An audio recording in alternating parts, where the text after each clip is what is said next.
अस्सलाम वालेकुम अज़ीज़ तलबा, उम्मीद है कि आप सब जो है अपने पेपरों की तैयारी कर रहे होंगे। आज आपका जो है ये इस्लामियात का पार्ट 2 है, ठीक है। पार्ट 1 जो है वो कल मैंने अपलोड किया था, जिसमें आपको क्या बताए गए थे, शॉर्ट क्वेश्चंस बताए गए थे। अब पार्ट 2 में जो है आपके साथ जो है वो लॉन्ग क्वेश्चंस जो हैं वो डिस्कस किए जाएंगे। तो ये वो हैं जो कि बहुत ज़्यादा इम्पॉर्टेंट हैं। आप लोगों ने जो है ना इनको अच्छे तरीके से देखना है, मिस कोई भी नहीं करना। और कुछ तो आपके सिलेबस के चेंज मिनट की वजह से जो है ना कुछ चीज़ें चेंज हुई हैं, लेकिन फिर भी कोशिश ये की गई है कि जो सबसे अहम है ना वो चीज़ें आपसे के साथ जो है ना डिस्कस की जाएँ, आपको बताई जाएँ और आप जो है उसको अच्छे तरीके से तैयार कर लें, ताकि आपका पेपर जो हो वो बहुत ही अच्छा हो सके, ठीक है। तो पेपर अच्छे करने के साथ साथ आपने अपने पेरेंट्स की इज़्ज़त करनी है और नमाज का बाकायदा जो है ना वो इंतज़ाम करना है, ताकि अल्लाह पाक जो है वो आपको कामयाबी से हमकिनार करे। तो बेटा मज़ीद हम वेट नहीं करते हैं, चलते हैं अपनी वीडियो की तरफ। तो पहला जो इम्पोर्टेंट क्वेश्चन है ना बच्चों, वो ये है, कुरान और सुन्नत की रोशनी में अकीदा ख़त्म नबूवत बयान करें, ठीक है। एक बात आपने यहाँ पे नोट कर लेनी है कि ये जो है ये लॉन्ग क्वेश्चन में भी आ सकता है और आपको इसमें से वो शॉर्ट क्वेश्चन भी दे सकता है। यानी कि ये वाला सवाल जो है ये दोनों लिहाज से क्या है, इम्पॉर्टेंट है, वेरी इम्पॉर्टेंट, ठीक है। तो आपने जो है इसको किसी भी सूरत में मिस नहीं करना है।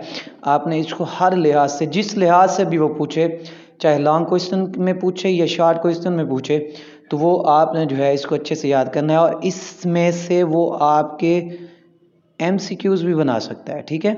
इसके आंसर में से वो आपके MCQs भी बना सकता है, यानी कि आप जो है ये सवाल नहीं छोड़ सकते, ठीक है। अगला सवाल जो है बेटा वो ये है कि हज़रत अबू बकर सिद्दीक़ रज़ी अल्लाह अन्हु ने अक़ीदा ख़त्म नबूवत का तहफ़्फ़ुज़ कैसे किया, ठीक है। तो आपको पता है कि हज़रत अबू बकर सिद्दीक़ रज़ी अल्लाह तआला अन्हु के दौर में जो है ना कुछ जेली नबी जो हैं वो खड़े हो गए थे, जिन्होंने झूठा नबूवत का दावा किया था। तो हज़रत अबू बकर सिद्दीक़ ने जो है उनके ख़िलाफ़ क्या है, ऐलान जंग किया था और उनका जो है वो सर कुचल दिया था। तो उस वाक़े को आपने बयान करना है। इसमें से वो आपका शॉर्ट क्वेश्चन भी ले सकता है कि किस बंदे के ख़िलाफ़ हज़रत अबू बकर सिद्दीक़ रज़ियल्लाहु तआला अन्हु ने जो है वो जंग की थी, ठीक है। यही आपको MCQs में भी पूछ सकता है कि हज़रत अबू बकर सिद्दीक़ रज़ियल्लाहु तआला अन्हु ने ख़त्म नबूवत के लिहाज से जंग की मुसैलिमा बिन कज़्ज़ाब से, फ़लाँ फ़लाँ जितने भी जो भी था, ठीक है, मुसैलिमा बिन कज़्ज़ाब है। तो ये सारे इस तरह से वो आपको जो है MCQs भी दे सकता है। तो आपने क्या करना है, इसको अच्छे तरीके से देख लेना है, ठीक है। फरिश्तों के बारे में इस्लामी अकीदा क्या है, ठीक है। तो बेटे इसमें वो आपसे मुख्तसर भी पूछ सकता है कि आप जो है ना शॉर्ट बता दें कि फरिश्तों के बारे में मोटी मोटी बातें जो हैं वो बता दें कि ये है। लेकिन अगर वो आपसे लॉन्ग क्वेश्चंस पूछता है तो फिर आपको जो है ना वो पूरा किससे लिखना पड़ेगा, डिटेल से लिखने पड़ेगा। जैसे आप ईमान, मुफस्सिल और मुजम्मिल में जो है वो भी आप देखते हो कि मैं फ़रिश्तों पे ईमान लाया हूँ। और फ़रिश्तों पे ईमान लाना भी जो है ना वो हमारा पहलू है दीन का, हमारे अकीदे का एक पहलू है, ठीक है। तो इस चीज़ को जब तक आप फ़रिश्तों पर भी मान नहीं लाते तो हमारा जो अकीदा है वो सही नहीं हो सकता। तो इस हवाले से वो आपसे दो किस्म के सवाल कर सकता है, शॉर्ट क्वेश्चन भी एग्जामिनर पूछ सकता है और लॉन्ग क्वेश्चन भी पूछ सकता है, ठीक है। नेक्स्ट जो सवाल बनता है वो ये है, आसमानी किताबों और सहीफ़े यानी सहीफ़ों के बारे में इस्लामी अकीदा बयान करें, ठीक है। तो बेटे आसमानी किताबें तो आपको पता है 4 आसमानी किताबें हैं, ठीक है। और सहीफ़े जो हैं जो मुख्तलिफ़ नबियों पर किताबी सूरत के अलावा जो है ना वो उतरते रहे हैं, ठीक है। जिनमें हज़रत आदम अलैहिस्सलाम पर भी सहीफ़े जो है ना वो नाज़िल हुए थे, हज़रत इब्राहीम अलैहिस्सलाम पर भी जो है सहीफ़े नाज़िल हुए हैं, बाकी अंबिया कराम पर भी हुए हैं। तो ये भी आपके अकीदे में शामिल हैं, अमनतु बिल्लाहि व मलाइकतिही व कुतुबिही, ठीक है। तो जो जितनी आसमानी किताबें हैं उन पे आपको क्या है फिर उस हवाले से बताना है कि ये हमारे अकीदे में शामिल हैं, इनके बारे में आपका अकीदा क्या है मुसलमानों का, ठीक है। अच्छा नेक्स्ट है जी, रोज़े की अहमियत कुरान और हदीस की रोशनी में बयान करें।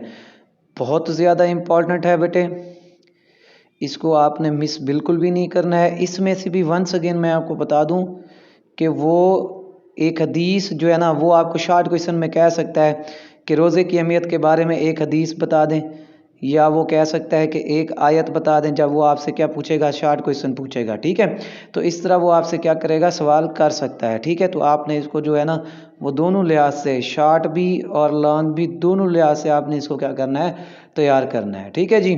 नेक्स्ट क्वेश्चन है जी हमारा, दुआ मांगने के आदाब तहरीर करें। देखिए बेटे, जब तक आपको आदाब नहीं आते फिर दुआ मांगने का कोई फ़ायदा भी नहीं है। और दुआ जो होती है ना वो अल्लाह के यहाँ क्या है, दस्तक है। और दुआ बार बार अपने रब से किया करो, बार बार दस्तक दिया करो। देखिए, अगर हम किसी के घर चले जाएं, अगर बार बार दस्तक देते हैं, दरवाज़ा जो है ना वो खटखटाते हैं, नॉक करते हैं, तो ऑब्वियसली वो बंदा जो है बाहर आता है। इसी तरह जब आप अपने रब से बार बार दुआ मांगोगे, बार बार रब के दरवाजे पे दस्तक दोगे, तो अल्लाह ने जवाब ज़रूर देना है और वो दुआओं को क्या है, सुनता है। ठीक है, तो लेकिन दुआ मांगनी कैसे चाहिए, ये आदाब जो हैं, ये तरीक़ेकार जो है, उसके हवाले से वो आपसे सवाल कर सकता है जो आपके सिलेबस में है कि दुआ मांगने के आदाब तहरीर करें। ये फिर भी आपको बता दूं, शॉर्ट क्वेश्चन भी आ सकता है, लॉन्ग क्वेश्चन भी आ सकता है। कोई एक अदब दुआ का जो है ना वो दे के वो आपसे MCQs भी उससे बना के पूछ सकता है। ठीक है, फरिश्तों का अदब व एहतराम। ठीक है, फरिश्तों के अदब एहतराम के बारे में भी वो आपसे सवाल जो भी मैं आपको बता रहा हूँ वो शॉर्ट क्वेश्चन के हिसाब से भी अहम है, लॉन्ग क्वेश्चन के। अगरचे मैंने आपको जो है वो शॉर्ट क्वेश्चन की एक अलग वीडियो अपलोड की है, आपने वहाँ से देख लिया होगा। अगर नहीं देखी है तो आप दोबारा जाएं, वहाँ से देख लें।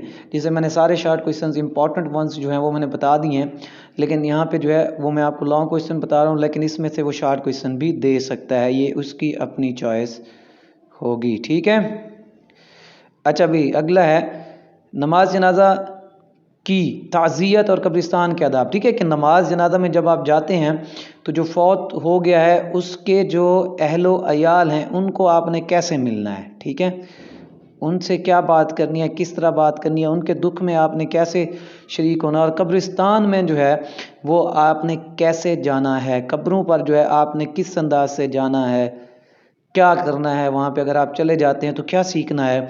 असल में खौफ, डर, खुदा का खौफ जो है ना वो कब्रिस्तान को देख के पैदा होता है। लेकिन कब्रिस्तान में आपने जाना कैसे है, ठीक है, इस बारे में भी जो है वो आपसे सवाल कर सकता है। ठीक है बच्चों, तो इन चीज़ों को जो है ना आप अच्छे तरीके से देख लें। एक दफ़ा फिर मैं जो है वो रिवाइज़ कर रहा हूँ, आप इसको जो है ये देख लें, और तो इस पे जो है ना आपने अमल भी करना है। ये इतना नहीं कि आप जो ये चीज़ें जो हैं ये पढ़ लें और उसके बाद जो है ना फिर आप भूल जाएं, हैं, नहीं, आपने क्या है अपनी पूरी ज़िंदगी में भी इन पर क्या करना है, अमल करना है। ठीक है, तो ये सारे वो इम्पोर्टेंट क्वेश्चन हैं जो आपके लॉन्ग और शॉर्ट दोनों में आ सकते हैं, मैंने आपको बता दिए हैं। अब आपने जो है इनकी अच्छे तरीके से तैयारी करनी है। बाकी भी आपने कंप्लीट सिलेबस को देखना है, ऐसा ना हो कि आप बाकी सिलेबस जो है ना वो छोड़ के बैठ जाएं। आप कहें जी सर ने जो है ना वो ऐसे कह दिया था कि यही आएंगे, ऐसा नहीं हो सकता। आपने याद जो है अपना जो आपका सिलेबस है ना वो आपने कंप्लीट जो है ना उसको करना है। कंप्लीट सिलेबस किए बगैर आप ना उठें। ठीक है, तो इसके बाद जो है मैं आपको उर्दू का जो है वो गैस वो भी 2 पार्ट्स में है। ठीक है, वो भी मैं आपको क्या कर देता हूँ, अपलोड कर देता हूँ इंशाअल्लाह मगरिब की नमाज़ के बाद, तो उसे भी आप अच्छे तरीके से देख लीजिएगा।